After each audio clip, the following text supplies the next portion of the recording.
इस कहानी को पॉकेट एफएम से लिया गया है, इसलिए इस कहानी का सारा क्रेडिट पॉकेट एफएम को जाता है। इस कहानी का अगला एपिसोड सुनने के लिए सब्सक्राइब करें माय चैनल। एपिसोड 2 अस्तित्व दीवान। शहर के सबसे बड़े खानदान दीवान परिवार का छोटा बेटा है जो किसी के भी गलती को माफ नहीं करता। सजाए मौत देने की काबिलियत रखता था। अस्तित्व अगर किसी की सुनता था तो वह बस उसकी दादी है। वह अपनी दादी के अलावा कभी किसी की ना ही सुनता है और ना ही समझता है। अगर अस्तित्व को कोई रोक सकता था तो वह बस उसकी दादी थी। शहर में सभी लोग अस्तित्व की दादी की बहुत ही ज्यादा इज्जत करते थे। जहां उनकी दादी बुरे के साथ बुरा व्यवहार करती हैं तो वही अच्छा के साथ अच्छा व्यवहार करती हैं। अस्तित्व का भी नेचर कुछ ऐसा ही था। वह अच्छे के साथ अच्छा है तो वही बुरे के साथ बहुत बुरा। गलती करने वालों को वह बिना सजा दिए कभी नहीं छोड़ता। अभय अपने सामने अस्तित्व को देखकर हैरान था। उसे बिल्कुल भी समझ नहीं आ रहा था कि अस्तित्व यहाँ क्यों आया है। अभय अस्तित्व के पास बैठी लड़की को देखता है। वह लड़की बहुत ही ज्यादा डरी हुई थी और अभय को उम्मीद भरी नजरों से देख रही थी। अभय जैसे ही उस लड़की को लाचारी से देखता हुआ पाता है तो उसे गुस्सा चढ़ जाता है। वह जोर से चिल्लाते हुए अपने बॉडीगार्ड को बुलाता है। बॉडीगार्ड तो मार खाए जमीन पर पड़े हुए थे लेकिन कुछ उठ चुके थे। अभय की आवाज सुनते ही वह सब अस्तित्व पर हमला करने लगे। अस्तित्व गाड़ी में बैठा हुआ ही लात मारते हुए सबको गिरा रहा था। अभय जब ये देखता है तो वह खुद अब गुस्से से उसकी ओर बढ़ने लगता है। जीप पर बैठी लड़की तो बस कभी अभय को देखती तो कभी अस्तित्व को। अभय अस्तित्व के पास पहुंचते ही उसे खींचकर गाड़ी से निकालता है। अस्तित्व जमीन पर गिर जाता है। अभय को इतना तो समझ आ चुका था कि अस्तित्व उस लड़की को उठाकर ले जा रहा है, पर क्यों ये किसी को नहीं पता। हिमांशी और हीर भी दौड़ते हुए उनकी ओर आ रहे थे लेकिन हिमांशी जैसे ही जीप पर लगी निशान को देखती है तो उसके कदम वही ठहर जाते हैं। हिमांशी की आंखें एकदम से डर से फैल जाती हैं। हिमांशी अभय को देखती है जो अस्तित्व के हाथों अब मार खा रहा था। वह कभी अस्तित्व को मारता तो कभी अस्तित्व अभय को मारता।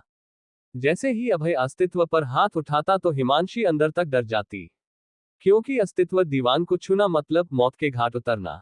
अस्तित्व से उसकी दादी बहुत प्यार करती थी। अस्तित्व को एक भी खरोच आती तो वह उस इंसान को जिंदा नहीं छोड़ती। जीतना उसकी दादी का प्रकोप था उतना ही अस्तित्व का भी, लेकिन इसके बारे में अभय को जरा भी अंदाजा नहीं था। अभय अमेरिका से पढ़ाई करके कुछ दिन पहले ही आया था, इसलिए उसे जरा भी अंदाजा नहीं था कि अस्तित्व की यहाँ पावर क्या है। वो बस उसके नाम को जानता था। उसकी पावर से वह पूरी तरह से अनजान था। अस्तित्व अचानक से ही अभय को उठाकर नीचे पटक देता है। हिमांशी की डर से चीख निकल जाती है। अभय! अस्तित्व एक नजर हिमांशी को देखता है, फिर अभय को छोड़कर फिर एक बार अपनी जीप में बैठ जाता है। उसके पास बैठी लड़की उसे अपने पास बैठा देखते ही डर से कांप जाती है। उसने ऐसी मारपीट कहीं नहीं देखी थी। अस्तित्व बिना उस लड़की को देखे अपने जीप को स्टार्ट करता है। अस्तित्व अपनी जीप को अब बिना किसी प्रवाह के आगे बढ़ा देता है। अभय की कार अब तक सामने खड़ी थी। अस्तित्व उस कार को बहुत जोर से टक्कर मारता है। कार को टक्कर मारता हुआ वह सीधे वहां से निकल जाता है। हिमांशी और हीर जल्दी से दौड़कर अभय के पास जाते हैं। अभय दर्द से नीचे तड़प रहा था। हिमांशी जल्दी से जमीन पर घुटनों के बल बैठ जाती है और अभय के सिर को उठाकर अपने गोद में रख लेती है। हिमांशी फिक्र भरी आवाज में अभय से कहती है, उन्होंने आपको इतने बुरी तरह से क्यों मारा? क्या आप उन्हें पहले से जानते हैं?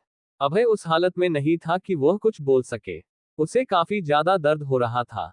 अभय बस अपना सिर न में हिलाता है। हिमांशी परेशान होकर दरवाजे की ओर देखकर खुद से कहती है, फिर वो रांझना को लेकर क्यों गए? अस्तित्व जिस लड़की को लेकर गया था उस लड़की का नाम रांझना अग्रवाल था। रांझना काशी के एक छोटे से शहर से आई थी। वह लड़की यानी रांझना अभय की होने वाली पत्नी थी। उसकी शादी अभय के साथ एक हफ्ते में होने वाली थी। वह बस अभय के परिवार से मिलने आई थी, अभय से मिलने आई थी। लेकिन उसे क्या पता था कि उसे इस तरह कोई उठा कर ले जाएगा। हिमांशी के चेहरे पर रांझना के लिए फिक्र साफ साफ दिख रही थी। वह बहुत ज्यादा परेशान भी थी। हिमांशी धीरे से बड़बड़ाती है, आखिर एक बेजुबान लड़की से उनकी क्या दुश्मनी हो सकती है? बोलते हुए वह सोच में पड़ जाती है। वहीं दूसरी ओर अस्तित्व की जीप एक मंदिर के सामने जाकर रुकती है। अस्तित्व के अंदर सिर्फ अभय के लिए गुस्सा भरा हुआ था। अस्तित्व रांझना के हाथ की हथकड़ी खोलता है। हथकड़ी खोलने के बाद अस्तित्व उसे जीप से नीचे उतारकर उसका हाथ पकड़ लेता है। वह रांझना को अब वहां से खींचते हुए लेकर जाने लगता है। अस्तित्व के बॉडीगार्ड उस मंदिर में चारों तरफ घिरे हुए थे। रांझना बार बार अस्तित्व से खुद को छुड़ाना चाह रही थी, लेकिन उसकी कोशिश अस्तित्व की हिम्मत के आगे फीकी पड़ रही थी। रंजना चिल्लाना चाहती थी, चिल्ला चिल्ला कर वह लोगों को बुलाना चाहती थी, लेकिन वह चिल्ला भी तो नहीं सकती थी। वह बोल नहीं सकती थी, उसकी कोई आवाज नहीं थी जो मुंह से निकलकर लोगों तक पहुंच सके। मंदिर में आए लोग भी रंजना को देख रहे थे, उनका मन ये कर भी रहा होगा कि वह रंजना को बचाए, लेकिन अस्तित्व को देखकर उनके कदम पीछे होते जा रहे थे। किसी की भी हिम्मत नहीं थी कि अस्तित्व दीवान के आगे खड़ा होकर उसे रोक सके। अस्तित्व रंजना को लेकर मंदिर के अंदर जाता है और रंजना को मंडप पर जबरदस्ती बैठाकर पंडित जी से कहता है, पंडित जी, शादी की रस्में शुरू कीजिए। उसके इतना कहते ही पंडित जी बिना वक्त गवाए शादी की मंत्र बोलना शुरू करते हैं। वह सब दीवान परिवार को इज्जत तो देते थे, लेकिन एक खौफ भी उनके अंदर जिंदा था, जिसकी वजह से वह कुछ करने के लिए मना नहीं कर पाते थे। रंजना अब भी खुद को छुड़ाने की कोशिश कर रही थी, लेकिन बेचारी से बिल्कुल भी नहीं हो रहा था।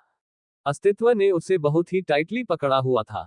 उसे तो रंजना के छुड़ाने पर भी कोई फर्क नहीं पड़ रहा था। पंडित जी ने रस्मों की शुरुआत कर ली थी। वह मंत्र पढ़ते हुए कहते हैं, वरमाला के लिए खड़े हो जाए। अस्तित्व रंजना को अपने साथ वर्णमाला के लिए खड़ा करता है। अस्तित्व के बॉडीगार्ड में से एक आगे आकर अस्तित्व को वरमाला देते हैं। अस्तित्व तुरंत वरमाला लेकर रंजना को पहना देता है। जब रंजना की बारी आती है, तब अस्तित्व उसके हाथ में वरमाला पकड़ाकर खुद पहन लेता है। इतना करते ही वह फिर से रंजना के साथ मंडप पर बैठ जाता है। रंजना अपना हाथ छुड़ाते हुए अस्तित्व को देख रही थी। अस्तित्व की नजर बिल्कुल भी रंजना पर नहीं थी। उसने शायद ही रंजना को ढंग से देखा होगा। रंजना की रोने वाली हालत हो चुकी थी, उसे अब अपने हाथ में दर्द होने लगा था। पंडित जी कुछ देर बाद दोनों को फेरों के लिए खड़ा होने को कहते हैं। फेरों के लिए खड़े हो जाए। अस्तित्व फिर एक बार रंजना को अपने साथ जबरदस्ती खड़ा करता है। वह उसके हाथ को पकड़े उसके साथ फेरे लेने लगता है। रंजना की इसमें कोई मर्जी नहीं थी। उसकी मर्जी से जो शादी होने वाली थी, वह शादी इस वक्त टूटने के कगार पर थी। न ही ये 7 वचन वह अस्तित्व के साथ लेने वाली थी और न ही वह उसे अपने जीवन साथी मानने वाली थी।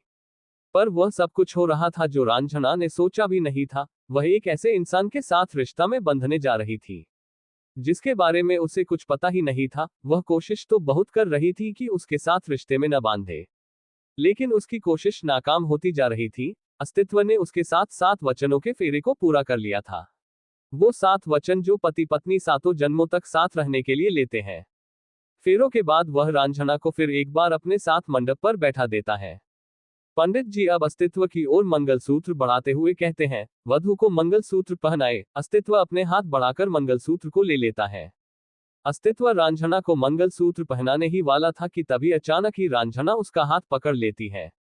अस्तित्व रंजना को देखता है। अब जाकर अस्तित्व रंजना को देख रहा था।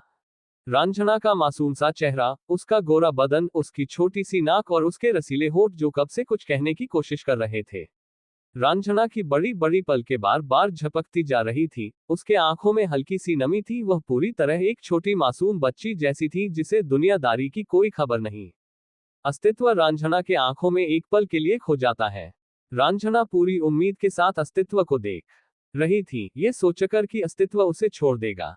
अगर वह बोल सकती तो पता नहीं कितनी बार ही बोल देती कि उसे छोड़ दिया जाए। अस्तित्व पूरी तरह से रंजना के उन मासूम आंखों में खोया हुआ था। पर तभी अचानक से उसके कानों में कुछ आवाजें आती हैं, जिसे याद करते ही अस्तित्व के चेहरे पर एकदम से गुस्सा उभर उठता है। अस्तित्व झटके से रंजना के हाथ को खुद से छुड़ा लेता है। रंजना हैरान हो जाती है। उसे थोड़ी उम्मीद हो चुकी थी कि अस्तित्व उसे छोड़ने वाला है, लेकिन ऐसा कुछ भी नहीं हुआ। अस्तित्व अपने गुस्से में खोया हुआ रंजना के गले में मंगलसूत्र पहनाने लगता है। रंजना फिर कोशिश करती है कि अस्तित्व उसे पहना ना पाए, पर अस्तित्व का एक बॉडीगार्ड आकर रंजना के दोनों हाथ को पकड़कर पीछे कर लेता है। अस्तित्व रंजना को मंगलसूत्र पहना देता है। वह जो अब तक उसके ऊपर झुका हुआ था, अब उससे दूर हो जाता है। पंडित जी अस्तित्व को सिंदूर देते हुए कहते हैं, वधू के मांग में सिंदूर भरिए। अस्तित्व सिंदूर लेकर अपने हाथ को रंजना के मांग की ओर लेकर जाता है। रंजना पीछे होने लगती है। वह पीछे होते हुए नमे सिर हिलाती है। रंजना पीछे होते होते वहीं पर लेट जाती है, क्योंकि बॉडीगार्ड ने उसके हाथ को पीछे पकड़ रखा था, तो वह घसककर पीछे तो नहीं हो पा रही थी। वह बस खुद के शरीर को पीछे कर रही थी। अस्तित्व उसके ऊपर झुककर उसके मांग में सिंदूर भर देता है। इसी के साथ पंडित जी कहते हैं, शादी संपन्न हुई, अब आप दोनों पति पत्नी हुए। ये सुनते ही रंजना के आंखों के कोनों से आंसू बह जाते हैं। अस्तित्व उसके ऊपर झुका हुआ उसके चेहरे को ही देख रहा था। वह अब उसके मासूम चेहरे पर खोने लगा था। रांझना का चेहरा इतना ज्यादा मासूम था कि कोई भी उसके साथ गलत करने के बारे में सोच ही नहीं सकता। रांझना 18 साल की एक मासूम लड़की थी। अब तो उस बॉडीगार्ड ने भी रांझना के हाथ को छोड़ दिया था और पीछे हो गया था। रांझना को कुछ समझ नहीं आ रहा था कि एक ही पल में उसके साथ क्या से क्या हो गया। वह जिस इंसान से शादी करने के मकसद से आई थी उससे न होकर एक ऐसे अनजान अस्तित्व से हो गई जिसे न उसने कभी जाना था और न ही पहचाना था। उसे बिल्कुल नहीं पता था कि अस्तित्व कैसा इंसान है। अगर किसी अनजान इंसान से शादी हो जाए तो मन के अंदर तो ये डर रहेगा ही कि वो इंसान कैसा होगा।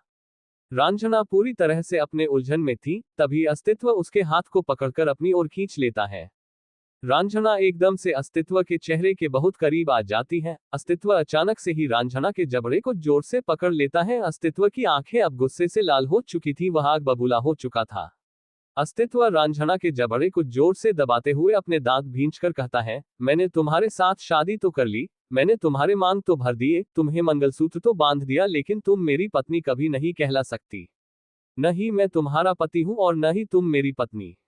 शादी तो हो गई, लेकिन मेरा तुमसे कोई रिश्ता नहीं होगा। तुम मंडप पर छोड़ी गई दुल्हन कहलाओगी, जिसकी जिंदगी हमेशा अधूरी ही रहेगी। और एक ऐसी लड़की से कोई गलती से भी शादी नहीं कर सकता। तुम्हारे भाई ने मेरी बहन की जिंदगी बर्बाद की और मैंने तुम्हारी हिसाब बराबर। इतना कहते ही वह झटके से रांझना के जबड़े को छोड़ देता है। रांझना वहीं जमीन पर गिर जाती है। अस्तित्व सीधे उठकर वहां से चला जाता है। वह एक बार भी रांझना को पीछे मुड़कर नहीं देखता है। वहीं रांझना दर्द की वजह से आंसू भरी आंखों से जाते हुए अस्तित्व को देख रही थी। क्या होगा इस शादी का अंजाम? क्या होगा जब अस्तित्व को यह पता चलेगा कि उसने गलत लड़की को पूरी जिंदगी की सजा दे दी? क्या अस्तित्व रांझना की सच्चाई जानने के बाद उसे अपनाएगा या तोड़ देगा इस शादी को? I hope you all like my story.